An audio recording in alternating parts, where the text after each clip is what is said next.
Usta, maşından çakığı bir yel üretmeyin mi? Oldu. Çakı yel vermen deyip itip etmeyin yanıcıma. Vakaysa uzun yıldan urup kelavatımız, hemle burmaz. Tekşürütemdik ya. Ha, teşekkür öteyle nimisi var, nimisi yok. Çocuk gelsin.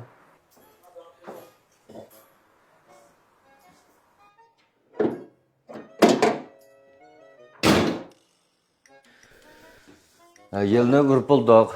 Onun ikisinden maşinninki ciyo tügep fakatlap. Ondaki masajcıya fondon yergeler sil kemlepti.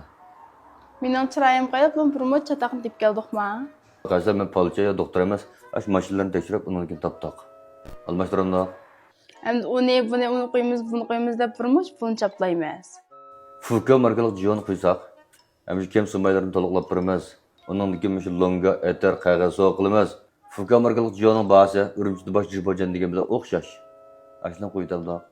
Bilemma. Gazep bilen, aşından da koyam da. Aşağıdan koyayım. Sıla maşın pıtıcı ba. Pek tızgı. Biz sel çaqarak işqılınız emas mı? Ha, qancha olsun da soğur emas bu iş. Qanda bir işki akşam qo'llanib taq.